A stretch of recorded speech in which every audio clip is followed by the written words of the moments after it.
अस्सलाम वालेकुम व्यूअर्स, मैं हूँ Sitara Nayab and welcome to my channel mother's guide. आज की वीडियो रिक्वेस्टेड वीडियो है।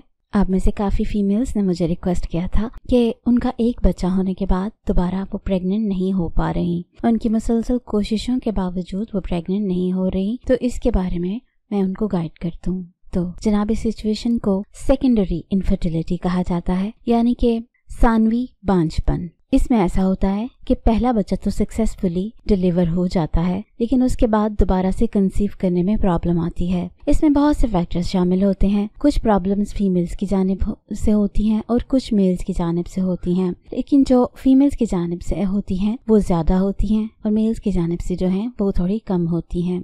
लेकिन हम इन दोनों कॉजेज़ को और इनकी मैक्सिमम ट्रीटमेंट्स को इस वीडियो में डिस्कस करेंगे, इसलिए वीडियो को आपने आखिर तक देखना है और मुझे ये भी बताना है कि आपको क्या समझ आई है कि आपको कौन सा वाला मसला है। सबसे पहले हम ये बात डिस्कस करेंगे कि औरतों में अगर होती है सेकेंडरी इनफर्टिलिटी तो उसके क्या क्या कॉजेस होते हैं। सबसे पहला और मेन कॉज होता है एग की क्वालिटी या क्वांटिटी का ठीक ना होना। क्वांटिटी को तो आप नहीं ठीक कर सकती क्योंकि वो बाय बर्थ आपकी बन चुके होते हैं। जितने एग्स बनने होते हैं वो दोबारा से नहीं बनते, सिर्फ वो हर महीने में एक मैच्योर होता है एग, या कभी कभी 2 होते हैं, तो ये प्रोसेस होता है। लेकिन जो क्वालिटी है अगर वो ठीक ना हो तो आपका जो बच्चा है या तो उसमें क्रोमोसोमल डिसऑर्डर होता है जिससे मिसकैरेज हो जाता है, या ये होता है कि प्रेगनेंसी हो ही नहीं पाती। तो ये वजह होती है। अगर आपकी उम्र 40 साल से ज़्यादा हो तो आमतौर पे यही मसला होता है, लेकिन अगर आपकी उम्र क्वाइट यंग है तो फिर अमूमन एग्स का मसला नहीं होता।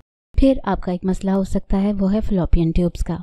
कभी कभी आपकी फ्लोपियन ट्यूब्स सेकेंड प्रेगनेंसी के लिए नहीं काम करती क्योंकि वो किसी वजह से ब्लॉक हो गई होती हैं। कई औरतों की एक साइड की फ्लोपियन ट्यूब्स ब्लॉक होती हैं और एक साइड की ओपन होती हैं, जिसकी वजह से प्रेगनेंसी हो तो जाती है लेकिन बहुत ही कम उनको जो चांस होता है प्रेग्नेंट होने का वो होता है। तो इसके बंद होने की कई रीजंस होती हैं। कोई इन्फेक्शन ऐसा हो जाए जैसे कि क्लेमाइडिया या गनोरिया। इसके बाद जो अगली रीजन होती है वो यूटरस की होती है। अगर आपकी पहले सिजेरियन हुआ था तो उसकी वजह से भी हो सकता है, या बीच में कोई फाइब्रॉइड्स या पॉलिप्स बन गए हों, उनकी ग्रोथ हो गई हो इनसाइड पे, तो उस वजह से भी आपकी जो प्रेगनेंसी है वो नहीं हो पाती। या अगर आपकी यूट्रस की पिछली दफ़ा ठीक से सफाई नहीं हुई थी, प्लेसेंटा के कुछ पार्ट्स रह गए थे, या उसकी वजह से कोई इन्फेक्शन होकर अंदर स्कार्स बन गए थे, तो ये चीज़ आपको रोकती है प्रेग्नेंट होने से। इसके बाद एक चीज़ होती है एंडोमेट्रियोसिस। इसमें यह होता है कि जो नॉर्मल टिश्यूज़ ग्रो होते हैं यूट्रस के अंदर, वो अंदर की जानिब नहीं होते बल्कि जिस्म में कहीं पे भी और बन जाते हैं, जिसकी वजह से प्रेगनेंसी नहीं हो पाती। ये बहुत ज़्यादा कॉमन तो नहीं, लेकिन ये भी एक कॉज होता है। इसके बाद PCOS का नाम आपने बहुत सुना होगा, जिसे पॉलीसिस्टिक ओवेरियन सिंड्रोम कहा जाता है। इसमें आपका जो मेंसेस हैं वो इरेगुलर हो जाते हैं और यही सबसे बड़ी पहचान होती है कि आपके अगर मेंसेस ठीक से नहीं आ रहे तो आपको यकीनन कोई हार्मोनल डिसऑर्डर हो चुका है, जिसमें सबसे जो कॉमन है वो पॉलीसिस्टिक ओवेरियन सिंड्रोम ही होता है। इसके बारे में हमारी डिटेल्ड वीडियोज़ मौजूद हैं, आप उसको देख सकती हैं। उसके बाद अगर आप अपने बच्चे को दूध पिलाती हैं तो फिर आपके सही से ओव्यूलेशन नहीं होती और एग जो है ठीक से रिलीज़ नहीं होता, और जो होता भी है वो इतना पोटेंशियल नहीं होता कि वो फर्टिलाइज हो सके। तो ब्रेस्ट फीडिंग के दौरान भी आप प्रेग्नेंट नहीं हो पाती, ज़्यादातर ऐसा भी होता है। इसके बाद आपका अगर वज़न बहुत ज़्यादा बढ़ गया हो, या ऐसा हो कि आपका कोई लाइफस्टाइल ऐसा हो जिसमें आप कुछ ऐसी दवाइयाँ वगैरह इस्तेमाल करती हैं, या आप डाइट ऐसी ले रही हैं जो कि इतनी अच्छी नहीं है और उसकी वजह से जिसमें प्रॉब्लम्स क्रिएट हो रही हैं, तो वो भी एक रीज़न हो सकता है। इसके बाद हम मेल्स की प्रॉब्लम्स को डिस्कस करेंगे कि वो क्या कॉजेस होती हैं जिसकी वजह से सेकंड टाइम आप प्रेग्नेंट नहीं हो पाती। तो सबसे पहले होता है कि जो टेस्टोस्टेरोन हार्मोन होता है उसका लेवल रिड्यूस हो जाता है।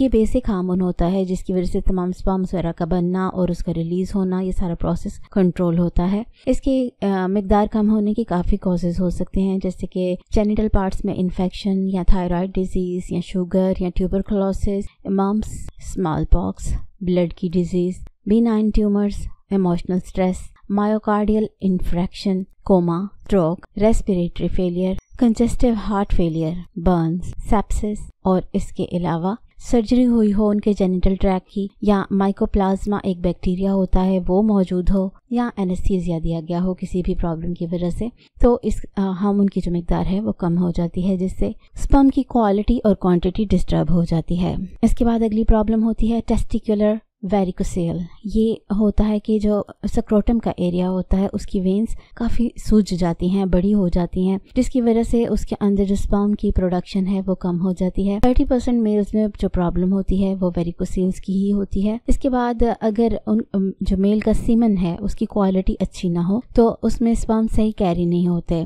खासतौर पे अगर आपकी उम्र 40 साल से ज़्यादा है तो फिर आपका जो सीमन है उसकी जो क्वालिटी है वो डिक्रीज होना शुरू हो जाती है, जिसकी वजह से फिर प्रेगनेंसी नहीं हो पाती। प्रोस्टेट एनलार्जमेंट एक प्रॉब्लम होती है। जो प्रोस्टेट का ग्लैंड होता है वो अगर बड़ा हो जाए साइज में या उसमें कोई डिसऑर्डर हो जाए तो भी आपका स्पर्म का काउंट खराब हो जाता है, जिससे एजैकुलेशन में ठीक मिकदार नहीं निकलती और उससे फिर आप प्रेग्नेंट नहीं हो पाती। प्रोस्टेट रिमूवल हो गया हो किसी बीमारी की वजह से या कैंसर की वजह से या किसी ऐसी कंडीशन की वजह से, तो फिर ये होता है कि सेमन का फ्लो बैकवर्ड हो जाता है, जिसकी वजह से ठीक से फ्लो नहीं होता सेमन का और फिर आप प्रेग्नेंट नहीं हो पाती। फिर एक प्रॉब्लम होती है कि इसको कहा जाता है लेट ऑनसेट हाइपोगोनेटिज्म। इस कंडीशन में ये होता है कि हार्मोन्स जो मेल के होते हैं उनकी सिक्रीशन ही बहुत कम हो जाती है और इसकी वजह से फिर प्रेगनेंसी नहीं होती। फिर कुछ दवाइयाँ ऐसी होती हैं जो अगर मेल्स ले लें तो उनका जो स्पर्म का काउंट है वो ख़राब हो जाता है और इस तरह से उनकी प्रेगनेंसी नहीं हो पाती।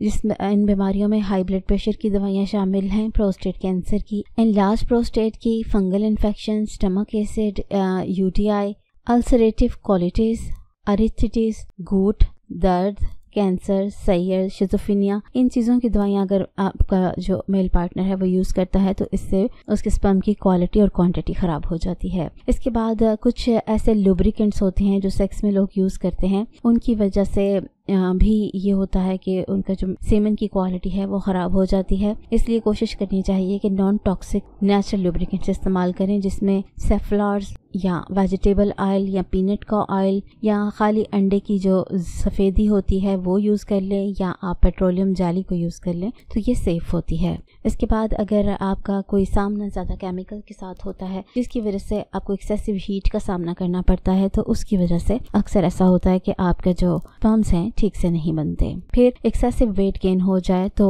फिर टेस्टोस्टेरोन का लेवल कम होना शुरू हो जाता है और उसमें एस्ट्रोजन बढ़ना शुरू हो जाता है जो कि एक फीमेल हार्मोन है। तो अगर आपके साथ ये मसला हो रहा है कि आपके स्पर्म की शेप ठीक नहीं है, मॉर्फोलॉजी ठीक नहीं है या उनका काउंट ठीक नहीं है, तो आपको अपने वेट को ज़रूर कंसीडर करना चाहिए। अपना BMI चेक कीजिए और उसके साथ फिर अपना वज़न को मैच कीजिए और कोशिश कीजिए कि आप अपने जो आइडियल वेट है उसके ऊपर रहें ताकि आप प्रेग्नेंट कर पाएँ अपनी फीमेल को। इसके बाद ये है कि साइंस इसके क्या होते हैं। साइंस यही है कि अगर आपकी उम्र 35 साल से छोटी है और आपको 1 साल हो गया है अनप्रोटेक्टेड सेक्स करते हुए और आपको प्रेगनेंसी नहीं हुई है तो इसमें फिर 90% चांसेस होते हैं कि आपको सेकेंडरी इनफर्टिलिटी का मसला हो चुका है। अब करना क्या चाहिए? करना ये चाहिए कि जैसे ही आपको ये अंदाज़ा हो गया है कि ये हमें प्रॉब्लम है और ये चीज़ नॉर्मल नहीं है, जो हमारी यानी कि एग्जैक्ट ओव्यूलेशन डेज के ऊपर मिलने के बावजूद भी प्रेगनेंसी नहीं हो रही, तो फिर आपको फर्दर पे अपनी फीमेल को हेल्थ प्रोवाइडर के पास लेके जाना चाहिए, रिप्रोडक्टिव एंडोक्राइनोलॉजिस्ट के पास लेके जाना चाहिए या यूरोलॉजिस्ट के पास लेके जाना चाहिए ताकि जितनी जल्दी हो सके मसला डिटेक्ट हो सके ताकि आपका कीमती टाइम ज़ाया ना हो। इसके बाद ट्रीटमेंट के ऑप्शंस क्या हैं इस सिचुएशन में वो भी हम आपके साथ डिस्कस कर देते हैं। पहले ये कि कुछ दवाइयाँ दी जाती हैं औरतों को जिसमें क्लोमिड की टैबलेट होती है जिसमें क्लोमिफीन होता है और इसके अलावा लेट्रोजोल होता है, ये दी जाती हैं ताकि आपके जो ओवरी है वो ठीक से एग को प्रोड्यूस करे, रिलीज़ करे और ताकि आपकी प्रेगनेंसी हो सके। दूसरी चीज़ ये होती है कि आपको इंट्रायूटेराइन इंसेमिनेशन किया जाता है। इसमें ये होता है कि सर्जरी के ज़रिए मेल का स्पर्म आपके यूट्रस में रखा जाता है ताकि वहाँ पे फर्टिलाइजेशन के चांस बढ़ जाएं और फिर आपका बच्चा हो जाए। इस प्रोसेस को IUI कहा जाता है। उसके बाद IVF का प्रोसेस होता है। इसमें आपको मालूम है कि लैब में औरत का एग को अच्छी तरह रिलीज़ करवाने के बाद उसको एग को भी लैब में लेके जाते हैं और मेल का भी स्पर्म लेके जाते हैं और उनको लैब में फर्टिलाइजेशन करवा के जब एम्ब्रियो बनना शुरू हो जाता है तो उसको फिर औरत की रहम में रखा जाता है ताकि वहाँ पे प्रेगनेंसी कंप्लीट हो जाए। इसमें कई लोग कुछ सेहतमंद औरतों की वॉर्म भी हायर कर लेते हैं। पाकिस्तान में तो ऐसा ज़्यादा नहीं होता, लेकिन बाहर के मुल्कों में ऐसा होता है कि औरतें पेड सर्विस देती हैं ये, कि अगर वो फर्टाइल होती हैं तो वो फ़ौरन ही कंसीव कर जाती हैं या एम्ब्रियन के फ़ौरन अटैच हो जाता है, प्लेसेंटा बन जाता है। तो ये तरीका होता है इसमें। इसके बाद अगर तो सर्जरी की ज़रूरत हो औरत को, जैसे कि अगर उनको कोई पॉलिप्स हैं, फाइब्रॉइड्स हैं, तो उनकी सर्जरी की जाती है। अगर आदमियों को कोई वेरिकोसील का मसला है तो उनकी भी सर्जरी की जाती है, तो सर्जरी एक हल होता है। फिर उसके अलावा एंटीऑक्सीडेंट और एंटी एजिंग सप्लीमेंट्स दिए जाते हैं ताकि फर्टिलिटी आदमी की बढ़ जाए और उसको ये प्रॉब्लम ना हो, या ड्रग्स की वजह से जो सीमन की क्वालिटी है वो बढ़ाई जाती है। इसके अलावा इमोशनल इम्पैक्ट भी होता है कि अगर आप लोग बहुत ज़्यादा स्ट्रेस लेते हैं तो औरत हो तो उसके भी हार्मोन डिस्टर्ब हो जाते हैं, आदमी हो तो उसके भी हार्मोन डिस्टर्ब हो जाते हैं। लेकिन अगर कुछ आप इस तरह के ट्रीटमेंट करवा रही हैं और फिर भी प्रेगनेंसी नहीं हो रही होती, तो भी लोगों में सैडनेस, ग्रीफ, गिल्ट और लोनलीनेस की फीलिंग आ जाती है, जिसकी वजह से कुछ लोग डिप्रेशन में चल जाते हैं। ऐसे लोगों को कंसल्टेशन की ज़रूरत होती है ताकि